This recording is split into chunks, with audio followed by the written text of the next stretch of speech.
First. Chapter first हम पहले पढ़ चुके हैं, आज हम इसका रिवीजन कर रहे हैं। चैप्टर फर्स्ट कौन सा है? शब्द विचार। कौन सा है? शब्द विचार। चैप्टर फर्स्ट का क्या नेम है? शब्द विचार। आज हम पढ़ेंगे चैप्टर फर्स्ट। हम पहले पढ़ चुके हैं इसको, बट आज हम इनका रिवीजन कर रहे हैं। विचार व्यक्त करने अथवा आपस में बात करने के लिए शब्दों की आवश्यकता होती है। जब हम कुछ विचार करते हैं और आपस में बात करते हैं तो हम किसके द्वारा करते हैं? हम शब्दों के द्वारा करते हैं। ध्वनियों का स्वतंत्र रूप से कोई अर्थ नहीं होता। ध्वनियों का क्या नहीं होता? स्वतंत्र रूप से कोई अर्थ नहीं होता। जब दो या दो से अधिक फ्रेंड आपस में मिलकर सार्थक शब्द बनाते हैं तथा उनका महत्व होता है। जब दो या दो से अधिक फ्रेंड आपस में मिलकर सार्थक शब्द बनाते हैं तब उनका क्या होता है? महत्व होता है। जैसे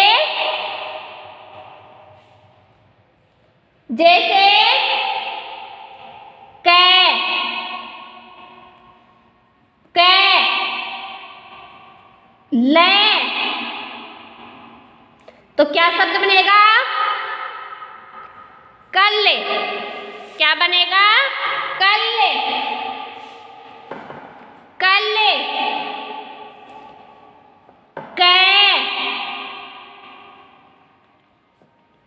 मैं, ले, क्या बनेगा? कमल। क्या बनेगा? कमल। रे प्लस आ, रे प्लस आ क्या हो गया? रा। कै प्लस ए क्या हो गया? के। से क्या हो गया? राकेश। राकेश। ने प्लस ए, दे ई क्या हो गया? नदी। क्या हो गया? नदी। जब दो या दो से अधिक फ्रेंड आपस में मिलकर सार्थक शब्द बनाते हैं तब उनका क्या होता है? महत्व होता है। जैसे कल, कमल, राकेश, नदी। उपयुक्त स्वर, उपयुक्त शब्द स्वर या व्यंजन वर्णों के मेल से बनते हैं। शब्द किससे बनते हैं? स्वर और व्यंजन वर्णों के मेल से बनते हैं। ये शब्द स्वतंत्र रूप से अपना अपना अर्थ रखते हैं। क्या रखते हैं? ये अपना अपना अर्थ रखते हैं। यही शब्द जब वाक्य में प्रयुक्त होते हैं तो वे क्या कहलाते हैं? पद कहलाते हैं। जब वे वाक्य में प्रयुक्त हो जाते हैं तो क्या कहलाते हैं? पद कहलाते हैं। सामान्य रूप से शब्द के प्रकार क्या पढ़ेंगे? सामान्य रूप से शब्द के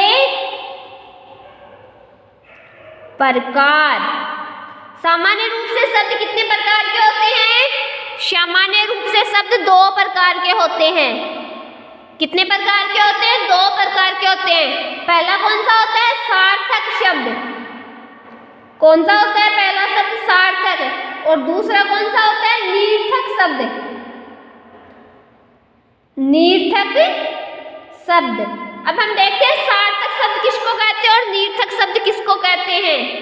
जिन शब्दों का कुछ निश्चित अर्थ होता है, जिन शब्दों का कुछ निश्चित अर्थ होता है वे सार्थक शब्द कहलाते हैं। जैसे नदी, लड़का आदि, जिनका क्या होता है? जिनका कुछ निश्चित अर्थ होता है वे क्या होते हैं? सार्थक शब्द होते हैं। और निर्थक शब्द कौन से होते हैं? जिन शब्दों का कोई निश्चित अर्थ नहीं होता है वे निर्थक शब्द होते हैं। निर्थक शब्दों का प्रयोग प्राय बोलचाल की भाषा में किया जैसे बोल चाल, बोल चाल, चाय वाय आदि, ये क्या है? निर्थक। आदि में चाल तथा वाय निर्थक शब्द है। क्या है? चाल तथा वाय क्या है? निर्थक शब्द है। सार्थक शब्द जिन शब्दों का कुछ निश्चित अर्थ होता है वो सार्थक शब्द होते हैं, और जिनका कोई निश्चित अर्थ नहीं होता वे निर्थक शब्द होते हैं। इसको आपको अच्छे से ध्यान में रखना है कि सार्थक शब्द कौन से होते हैं और निर्थक शब्द कौन से होते हैं। अगला क्या है? अगला है व्युत्पत्ति के आधार पर शब्द के प्रकार। किसके आधार पर? किसके आधार पर? व्युत्पत्ति के आधार पर। व्युत्पत्ति के आधार पर शब्द के प्रकार। व्युत्पत्ति के आधार पर क्या पढ़ेंगे? व्युत्पत्ति के आधार पर शब्द के प्रकार कितने होते हैं? 3 होते हैं। कितने होते हैं? 3 प्रकार होते हैं व्युत्पत्ति के आधार पर शब्द के। कौन कौन से होते हैं? पहला रूढ़ शब्द, दूसरा यौगिक शब्द, यौगिक शब्द, और तीसरा योग रूढ़ शब्द, योग रूढ़ शब्द। पहला रूढ़ शब्द, दूसरा यौगिक शब्द और तीसरा योग रूढ़ शब्द।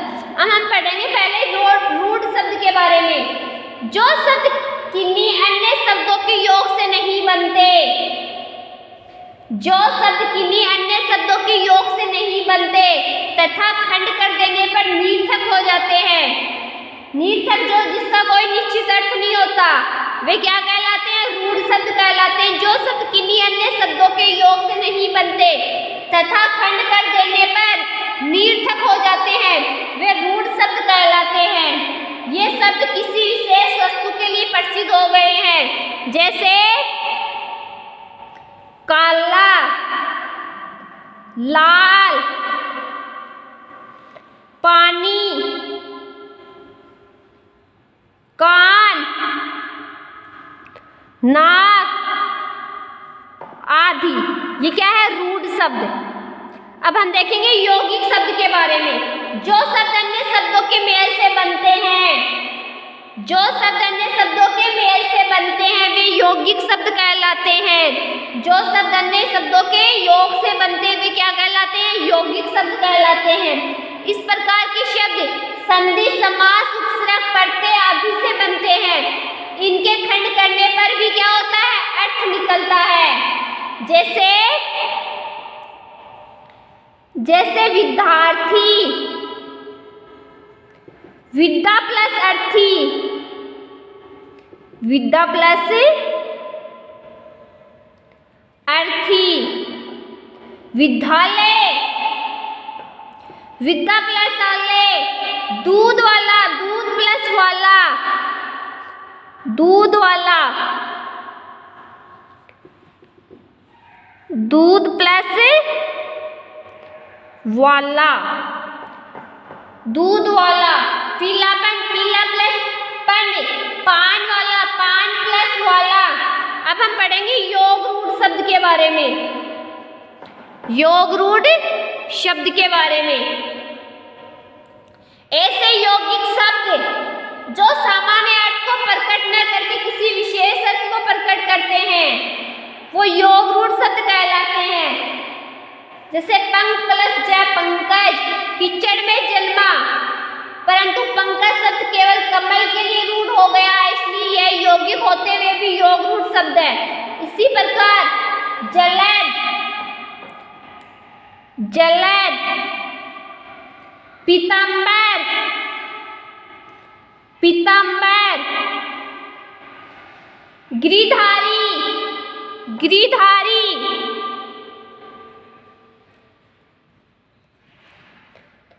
चारपाई, चौमासा, गणेश, मुरलीधर आदि ये क्या है?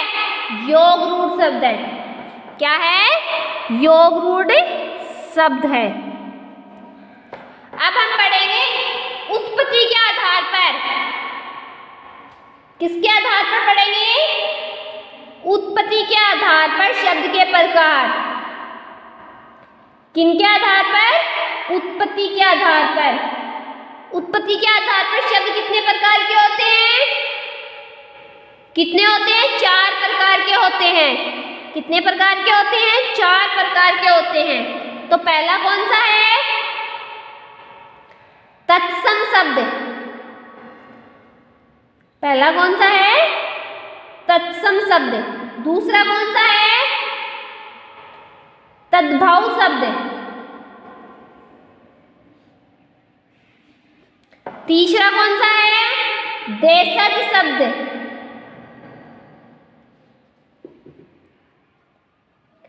देशज शब्द। चौथा कौन सा है? विदेशी शब्द। विदेशी शब्द। उत्पत्ति के आधार पर शब्द 4 प्रकार के होते हैं। ये हमने पहले भी पढ़ा था। आज हम इनको रिवाइज कर रहे हैं। तो आज इनको आपको अच्छे से पढ़ना है और अच्छे से समझना है कि उत्पत्ति के आधार पर शब्द कितने प्रकार के होते हैं? 4 प्रकार के होते हैं। तत्सम शब्द, तद्भव शब्द, देशज शब्द और विदेशी शब्द। अब हम पढ़ेंगे तत्सम शब्द के बारे में। संस्कृत भाषा हिंदी भाषा की जननी है। संस्कृत भाषा क्या है? हिंदी भाषा की जननी है। संस्कृत भाषा हिंदी भाषा की जननी है। संस्कृत भाषा के वे शब्द जो बिना किसी परिवर्तन के हिंदी भाषा में प्रयुक्त होते हैं, जो बिना किसी परिवर्तन के हिंदी भाषा में प्रयुक्त होते हैं, वे तत्सम शब्द कहलाते हैं। जैसे अग्नि, अग्नि, आशा, आशा, चंदर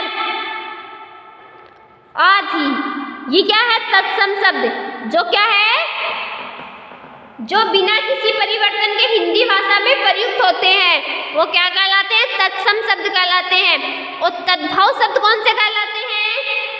संस्कृत भाषा से हिंदी भाषा में आते आते जिन शब्दों में थोड़ा बहुत अंतर आ जाता है, वे तद्भव शब्द कहलाते हैं। जैसे आग, जैसे आग,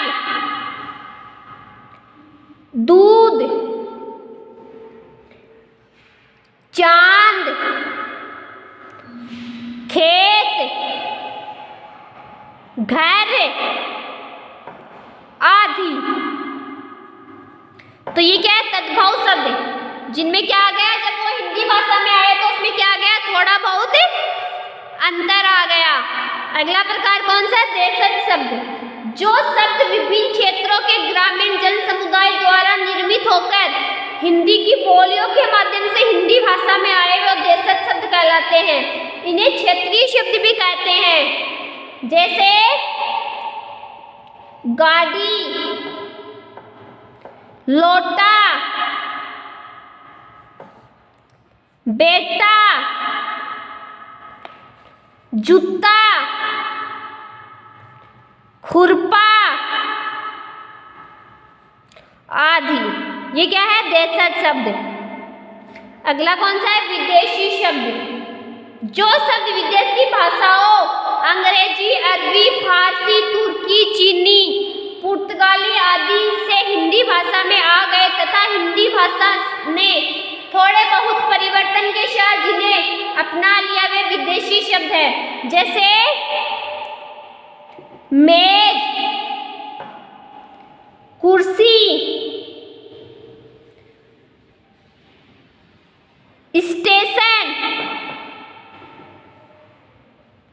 तोप, चाकू, बेगम, बेगम, पेन आदि। ये क्या है? विदेशी शब्द। वाक्यों के प्रयोग के आधार पर, वाक्यों में प्रयोग के आधार पर शब्द दो प्रकार के होते हैं। वाक्यों में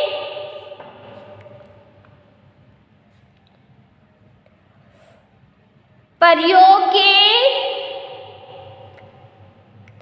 आधार पर कितने प्रकार के होते हैं? दो प्रकार के होते हैं। ये क्या है? उत्पत्ति के आधार पर। उत्पत्ति के आधार पर कितने प्रकार के शब्द? चार प्रकार के। तत्सम शब्द, तद्भव शब्द, देशज शब्द और विदेशी शब्द। और वाक्यों में प्रयोग के आधार पर शब्द दो प्रकार के हैं। कौन कौन से हैं? कौन कौन से? विकारी, विकारी शब्द और अविकारी शब्द। पहला कौन सा है? विकारी शब्द। और दूसरा प्रकार कौन सा है? अविकारी शब्द। विकारी शब्द कौन से होते हैं? जिन शब्दों में लिंग, वचन, कारक, काल आदि के कारण परिवर्तन आ जाता है, वे कौन से होते हैं? विकारी शब्द होते हैं। जिन शब्दों में लिंग, वचन, कारक, काल आदि के कारण क्या आ जाता है? परिवर्तन आ जाता है, वो कौन से होते हैं? विकारी शब्द होते हैं। और अविकारी शब्द जिन शब्दों में लिंग, वचन, कारक, काल आदि का कोई प्रभाव नहीं पड़ता तथा एक ही रूप में प्रयुक्त होते हैं, वे अविकारी शब्द कहलाते हैं। वो कौन से कहलाते हैं? अविकारी शब्द कहलाते हैं। ओके, अगला क्या है? तत्सम एवं तद्भव शब्द। क्या है? तत्सम एवं तद्भव शब्द। तत्सम शब्द, तत्सम शब्द कौन से होते हैं? संस्कृत भाषा के वे शब्द जो बिना किसी परिवर्तन के हिंदी भाषा में आए। और तद्भव शब्द जिसमें थोड़ा बहुत क्या आया? अंतर आया, जब वह हिंदी भाषा में आए तो वो तद्भव शब्द है। जैसे जैसे अग्नि क्या है? अग्नि तत्सम शब्द, आग तद्भव शब्द। अमृत क्या है? तत्सम शब्द, अमृत तद्भव शब्द।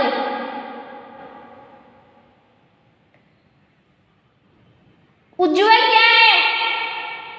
तत्सम शब्द, उजला तद्भव शब्द। गंभीर क्या है? तत्सम शब्द और गहरा तद्भव शब्द। चंद्र क्या है? तत्सम शब्द और चांद तद्भव शब्द। करण क्या है? तत्सम शब्द और कान तद्भव शब्द। दीप क्या है? तत्सम शब्द और दिया तद्भव शब्द।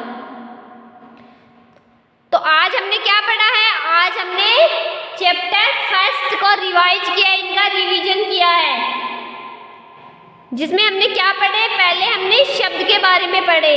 किसके बारे में पढ़े? शब्द के बारे में पढ़े। फिर हमने शब्द के प्रकार पढ़े। सबसे पहले हमने सामान्य रूप से शब्द के प्रकार पढ़े। कितने प्रकार पढ़े? दो प्रकार पढ़े। कौन कौन से? सार्थक और निर्थक शब्द। कौन कौन से पढ़े? सार्थक और निर्थक शब्द। सार्थक शब्द के बारे में क्या पढ़ा? जिन शब्दों का कुछ निश्चित अर्थ होता है वे सार्थक होते हैं, जिनका कोई निश्चित अर्थ नहीं होता वे निर्थक शब्द होते हैं। उसके बाद में हमने क्या पढ़ा? व्युत्पत्ति के आधार पर शब्द के प्रकार पढ़े।